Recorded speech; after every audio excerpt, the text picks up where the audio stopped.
బోయకొండ గంగమ్మ ఎందరో భక్తులకు ఇలవేల్పు, ఇష్టదైవం. పిలిస్తే మొరల్ని ఆలకించే దైవంగా గంగమ్మ ప్రసిద్ధి. ఈ నేపథ్యంలో బోయకొండ గంగమ్మ ఆలయ విశేషాలు, అమ్మవారి లీలా వైభవాల్ని కొందరు భక్తుల మనోభావాల ద్వారా ఇప్పుడు ఆలకిద్దాం. ఈ దేవస్థానం నందు ముఖ్యమైన పండుగలు ఏవంటే ఆశ్వీజ మాసంలో దసరా ఉత్సవం జరుగుతాయండి. తర్వాత మాఘమాసం నందు లక్ష కుంకుమార్చన చాలా గ్రాండ్ స్కేల్లో జరుగుతుందండి. ఇక్కడ ఈ దేవస్థానంలో దూర ప్రాంతాల అంటే ఎక్కువగా కర్ణాటక, ఆంధ్ర, తమిళనాడు నుంచి 3 స్టేట్ల నుంచి ఇక్కడికి వస్తారండి జనాలు. శ్రీమూర్తి వారు సుమారుగా 500 సంవత్సరాలకు పూర్వమే ఈ యొక్క క్షేత్రంలో ఉద్భవించారని చారిత్రక ఆధారాల ద్వారా మనకు తెలియవస్తోంది.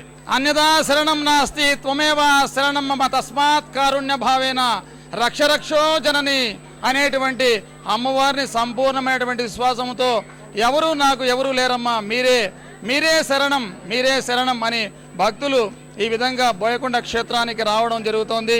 నిత్యం కోరికలు కోరేటువంటి భక్తులు రావడం, కోరికలు తీరిన తర్వాత తిరిగి అమ్మవారికి మొక్కుబడులు చెల్లించడం, అమ్మవారికి ఇష్టమైనటువంటి చీర సారెలతో అమ్మవారి యొక్క కోరిక నెరవేర్చుకొని తిరిగి భక్తులు వెళుతున్నారు.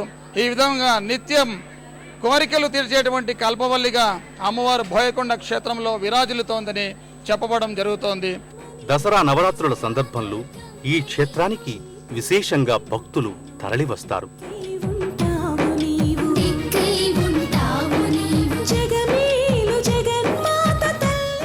మాఘ శ్రావణ మాసాల్లో గంగమ్మ తల్లికి లక్ష కుంకుమార్చనను నిర్వహిస్తారు.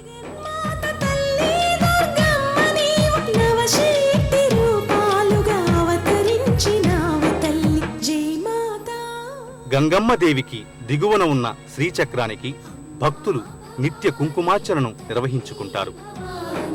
కరుణించే